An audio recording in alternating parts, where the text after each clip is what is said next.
Emma Taylor stood silently in the courtroom as Judge Richard Blackwood glared down at her from his high bench. The room felt cold and unfriendly. Her heart pounded so hard she thought everyone could hear it. "I find the defendant guilty," Judge Blackwood announced, his voice sharp and final. "Life imprisonment without possibility of parole." Emma's legs nearly gave out. At 42, this hard-working nurse and mother of 3 had been wrongfully accused of stealing drugs from the hospital, where she had worked for 15 years. She had never even been late on a shift, let alone committed a crime. "But I'm innocent," she whispered, her voice breaking. Her lawyer Thomas patted her arm gently, but his eyes showed he had expected this outcome. Everyone in town knew about Judge Blackwood's reputation for harsh sentences against black defendants. The evidence against Emma had been weak at best. A blurry security video. Missing medicine records that had somehow disappeared after Emma reported problems with them. A witness who changed his story 3 times. The bailiff approached with handcuffs. The cold metal closed around Emma's wrists with a click that seemed to echo through her entire body. She looked back at her family one last time. Her mother Helen sat in the back row, holding baby James, who was only 3 years old. Next to them, 12-year-old Lucy sobbed quietly, while 15-year-old William tried to look brave, his jaw tight, with anger. "Take care of each other," Emma called to them. "I love you. The truth will come out someday." As the bailiff led her toward the door, Emma caught Judge Blackwood's eyes again. There was no mercy there, not even a hint that he saw her as a human being with a family who needed her. Outside the courtroom, reporters crowded around Emma's family. "Another harsh sentence from Judge Blackwood," one said into a camera. "This marks the 14th black defendant this year to receive maximum sentencing in his courtroom." William pushed through the crowd, protecting his grandmother and siblings. "My mother is innocent," he told anyone who would listen. "This isn't justice." Back home, the family sat in stunned silence. The house already felt empty without Emma. Helen made dinner, but nobody could eat. "What are we going to do?" Lucy asked, her voice small and scared. William picked at his food. "Dad will know what to do when he gets back." Their father, Robert Taylor, had been away in London for work. As a respected judge himself, he had been helping create new justice policies. The cruel irony wasn't lost on anyone. A judge's wife, sentenced unfairly while he worked to improve the justice system in another country. Helen checked her phone. "Your father's flight lands in 3 hours. He's coming straight here." That night, after putting the younger children to bed, William sat alone in the kitchen. He opened his mother's worn recipe book and ran his fingers over her handwriting. Tears finally came, hot and angry. The front door opened quietly. William looked up to see his father standing there, his suit wrinkled from the long flight, his face lined with worry and exhaustion. "Dad," William said, standing up. Robert dropped his bags and pulled his son into a tight hug. "I came as fast as I could. Tell me everything." William explained what had happened at the trial, the missing evidence, the changed testimonies, the way Judge Blackwood had rushed through important parts of the case. Robert's face grew darker with each detail. "This isn't over," he said finally. "Not by a long shot." "Can you help, Mom?" William asked. "You're a judge too." "I'm going to use every connection I have, every resource available," Robert promised. "Your mother is coming home, William. That's a promise." That night, after checking on all 3 children, Robert sat at the kitchen table with Emma's case files spread before him. He made phone calls to old colleagues and called in favors. By morning, he had hired the best appeal lawyer in the state and a private investigator. In her cell, Emma lay on a thin mattress, staring at the ceiling. She thought of her children going to bed without her goodnight kisses. She thought of Robert, arriving home to find his family shattered. Most of all, she thought about truth and justice, words that had once meant something to her, but now felt hollow. Emma closed her eyes and made herself a promise. She would survive this. She would find a way back to her family, and somehow, someday, justice would finally mean what it was supposed to mean, for everyone. The end Robert Taylor straightened his tie and stared at his reflection in the bathroom mirror of his London hotel. Dark circles had formed under his eyes from weeks of barely sleeping. 1 month had passed since Emma's conviction, and every day felt like walking through a nightmare. His phone buzzed on the counter. It was William. "Dad, Lucy had another crying fit at school today. When are you coming home?" Robert sighed heavily. He'd returned to London only to resign properly from his position and gather resources for Emma's case. As a respected judge, he had connections that might help his wife, but being away from his children tore at his heart. "Flying back tomorrow," he texted back. "Tell Lucy I'm bringing her favorite chocolates." Later that morning, Robert sat across from his old friend, Marcus, one of Britain's top legal minds. "This Judge Blackwood, he has a history," Marcus said, sliding a folder across the table. 17 cases in the past 3 years where black defendants received sentences averaging 3 times longer than white defendants for similar crimes. Robert's hands tightened around his coffee cup. "I need more than statistics to free Emma." "There's more," Marcus continued. "I've been speaking with a journalist who's been investigating Blackwood for months. There are rumors about evidence tampering in at least 3 cases. Hope flickered in Robert's chest for the first time in weeks. "I need to meet this journalist."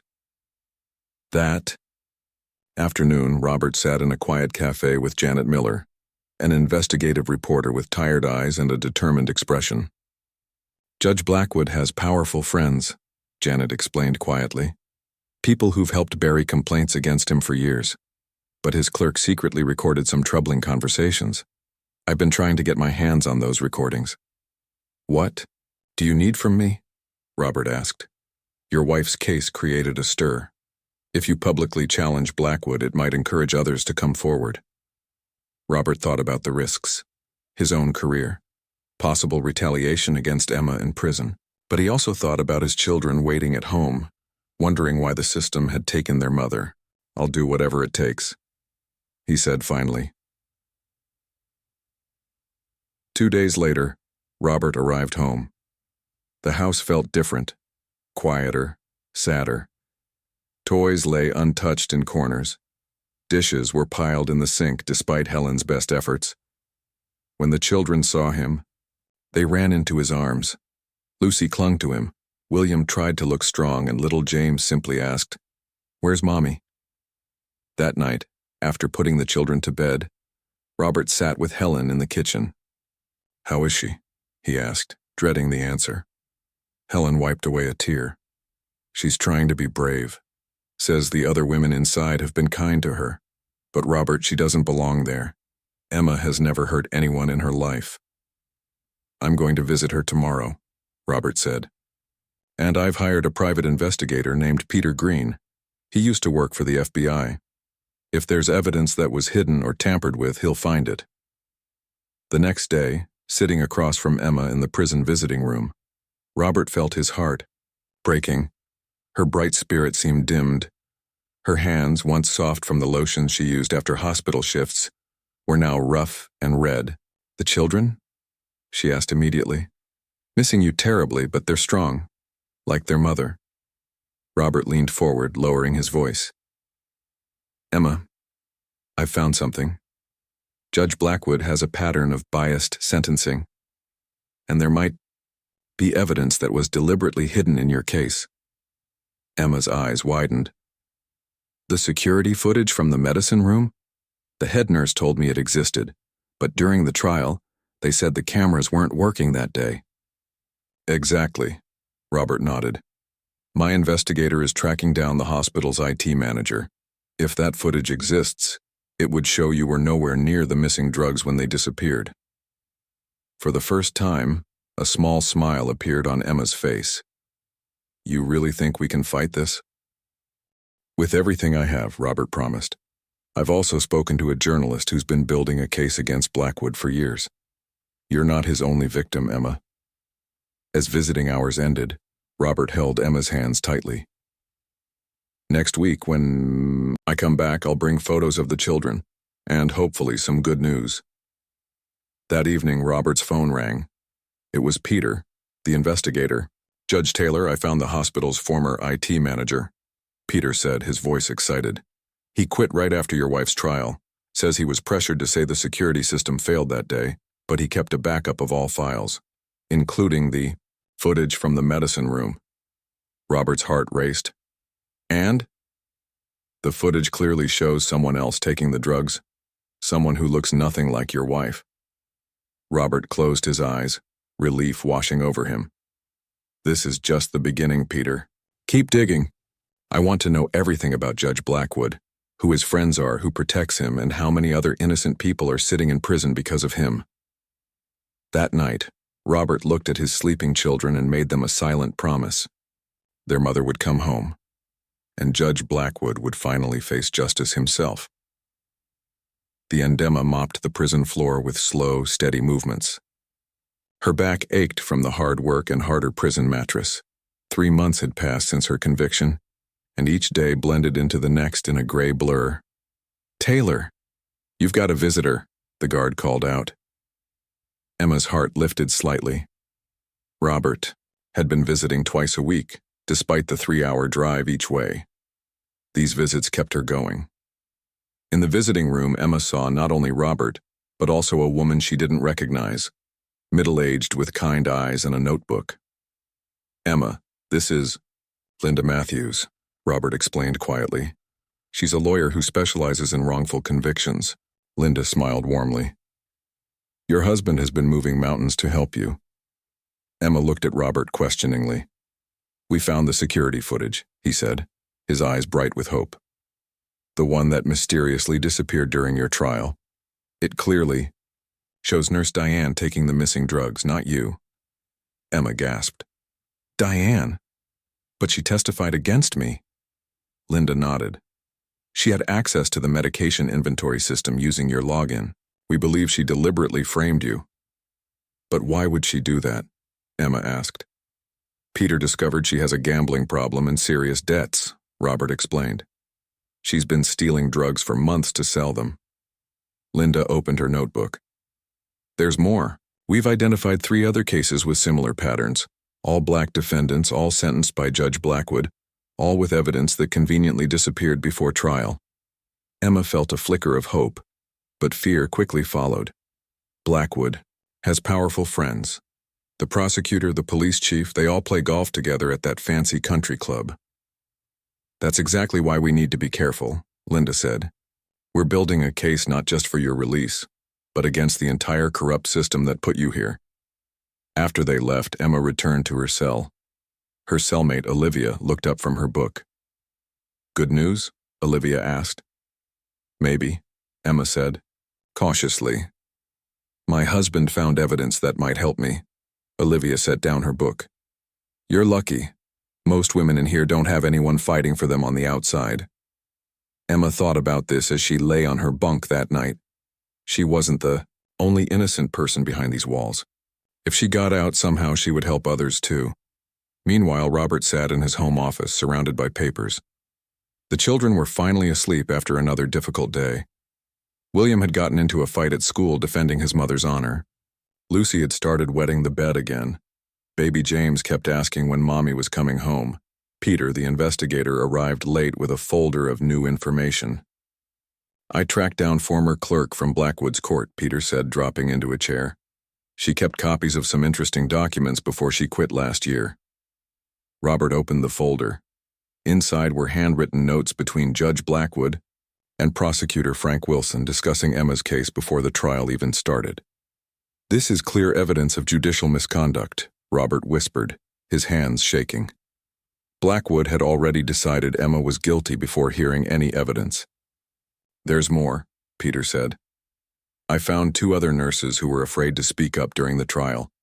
They're willing to testify now that the hospital administration pressured staff to support the case against Emma. Robert looked up. Why would hospital administrators get involved? Because they were covering up a larger problem with missing drugs. Easier to blame one nurse than admit they had poor security and multiple thefts. The next morning, Robert met with Janet, the journalist, who had been investigating Judge Blackwood. We're ready to publish our investigation, Janet said. 6 cases of evidence tampering. 12 instances of extreme sentencing disparities. And now, these notes proving he discussed your wife's case with the prosecutor in advance. What about the security footage? Robert asked. We have it. Our tech experts confirmed it hasn't been altered. It clearly shows Nurse Diane taking the drugs at exactly the time your wife was supposed to have stolen them. Robert took a deep breath. When will the story run? Tomorrow morning. Every major newspaper in the state will carry it. The TV news, too. That evening, Robert visited Emma again. The strain of the past months showed on both their faces. Tomorrow everything changes, he told her quietly. The story breaks in the morning. Linda has already prepared the appeal based on the new evidence. Emma took his hands. I'm scared, Robert. What if it doesn't work? What if Blackwood's friends protect him? They can't stop this, Emma. Too many people are coming forward now. The state attorney general has opened an investigation into Blackwood based on what we've found. For the first time in months, Emma allowed herself to truly hope. Will I be home soon? I believe so. Robert smiled. William cleaned your garden tools yesterday, said the tomato plants need your special touch. Lucy has been saving her artwork for you.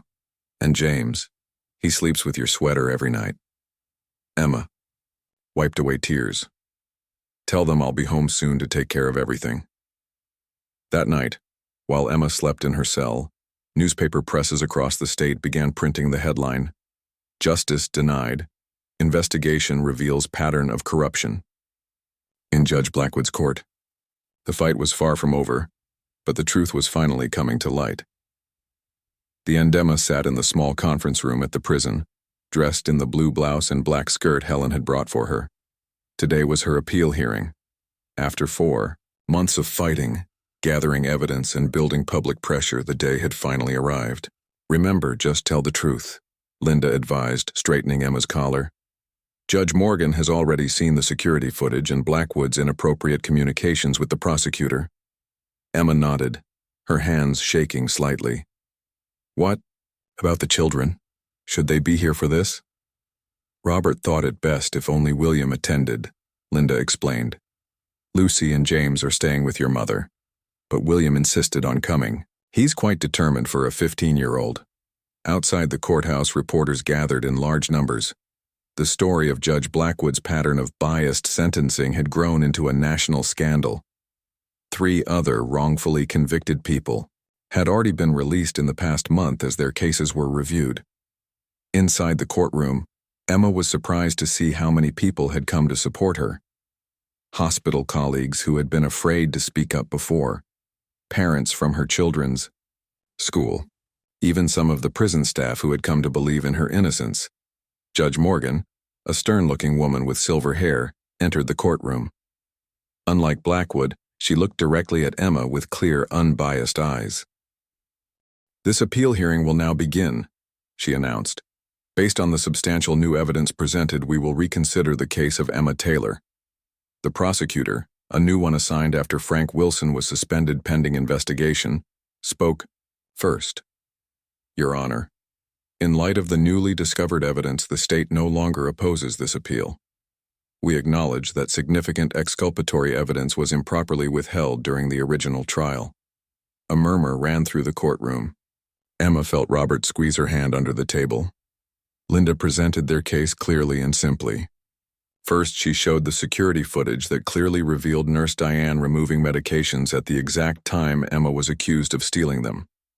Then she called witnesses who testified about the pressure they faced to support the case against Emma.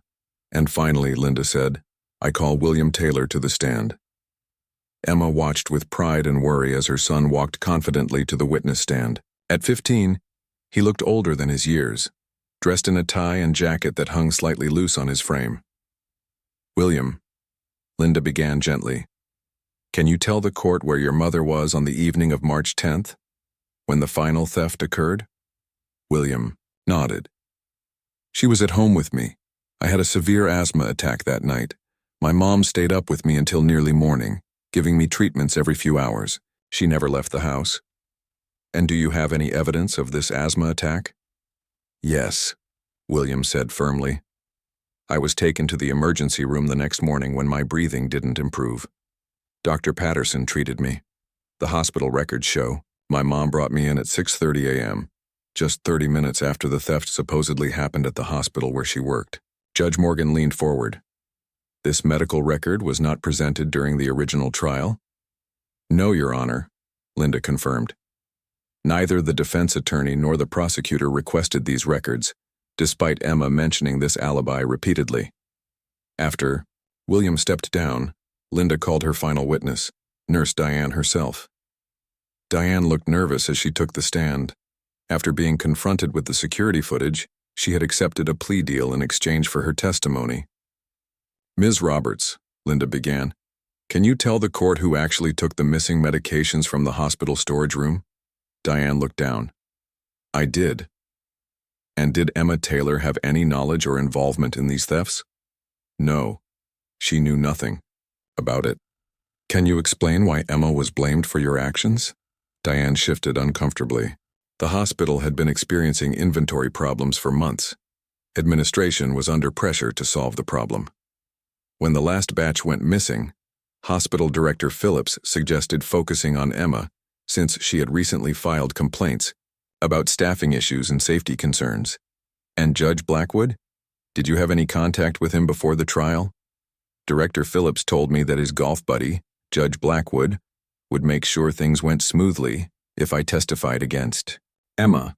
The courtroom erupted in shocked murmurs. Judge Morgan called for order. By late afternoon, Judge Morgan was ready to rule. Emma stood, her heart pounding so hard she could barely hear the judge's words at first. In light of the overwhelming new evidence, this court vacates the conviction of Emma Taylor. All charges are dismissed. Ms. Taylor, you are free to go with the court's sincere apologies for this miscarriage of justice. The courtroom erupted in cheers. Robert pulled Emma into a tight embrace.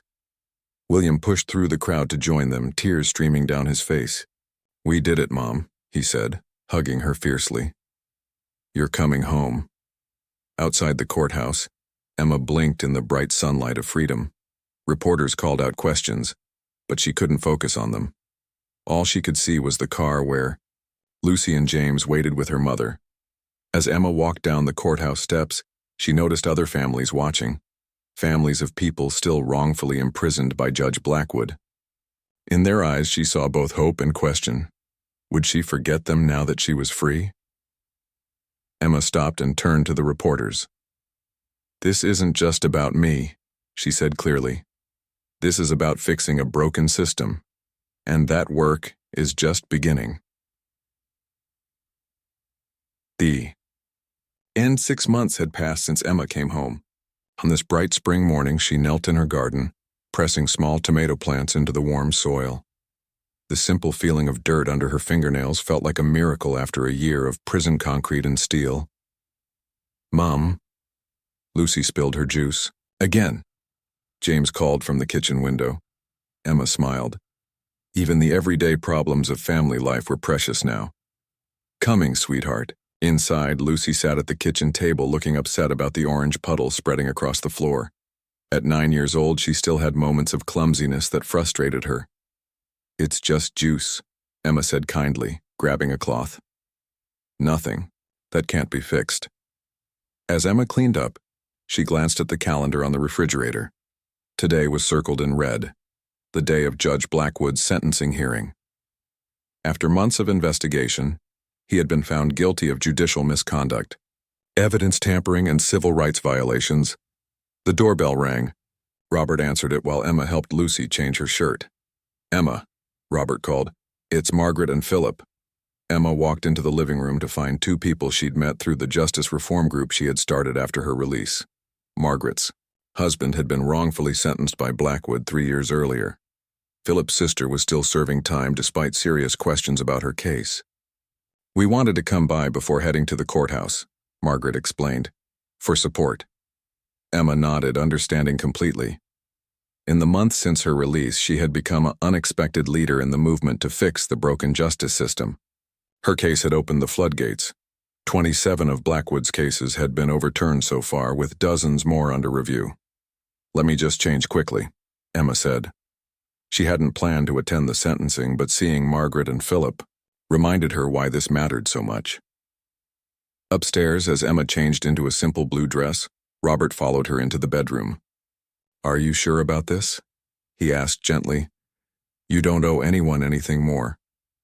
You've already done so much." Emma turned to him. "I need to see it finished, Robert. Not just for me, but for everyone still waiting for justice." At the courthouse, Emma was surprised by the crowd. Families of people affected by Blackwood's corruption, community activists, even some of her former prison guards who had been shocked by the truth of her case. Inside, Emma sat between Robert and William, who had insisted on coming despite having a math test later that day. "Some things are more important than school, Mom," he had argued, sounding much older than 16. When Judge Blackwood was let in, Emma felt a strange mix of emotions. The man looked smaller somehow, his confident smirk replaced by a grim expression. He didn't make eye contact with anyone. Judge Patricia Wilson spoke clearly as she delivered the sentence. "Richard Blackwood, this court sentences you to 8 years in federal prison for your crimes against the justice system and the people you swore to serve fairly." A ripple went through the courtroom. Some people cried. Others nodded in satisfaction. Emma simply closed her eyes, letting the moment wash over her. Outside after the hearing, a young reporter approached Emma. "Mrs. Taylor, how does it feel to see Judge Blackwood going to prison?" Emma thought carefully before answering. "This isn't about revenge. It's about healing a broken system. One corrupt judge going to prison won't fix everything, but it's a start." "What's next for you?" the reporter asked. "I return to nursing next month." Emma smiled. "And I'll continue working with the Justice Reform Group. We've just received funding to help families visit their loved ones in distant prisons and provide legal support for case reviews." Later that evening, Emma's house filled with people for a celebration dinner. Helen had cooked Emma's favorite foods. Linda Matthews, the lawyer who had helped free her, brought champagne. Janet, the journalist whose investigation had exposed Blackwood, brought her famous chocolate cake. Most moving were the 3 people who had been released from prison in the past month as a direct result of Emma's advocacy work. Seeing them with their families made everything worth it. After dinner, Emma stepped outside for a moment of quiet on the porch. Robert joined her, wrapping an arm around her shoulders. "Penny for your thoughts," he said. "I was just thinking about how differently things could have turned out," Emma admitted. "If you hadn't fought so hard. If William hadn't been so brave. If Linda and Janet hadn't cared enough to dig deeper." Robert nodded. One person standing up for truth can change everything. Through the window, they could see their children playing a board game with the guests. Lucy was laughing at something William said. James was proudly showing off his reading skills. "I missed so much," Emma said softly. "But I refuse to be bitter about it. Instead, I'm going to make sure fewer families have to go through what we did." Robert kissed her temple gently. "That's why I fell in love with you. You've always seen beyond yourself." As the sun set, casting golden light across the yard where her garden was coming back to life, Emma felt a deep sense of peace. Life would never be the same after what had happened. It would be better, more purposeful, more compassionate, more just. Not just for her family, but for all the families still fighting for their own happy endings. The end.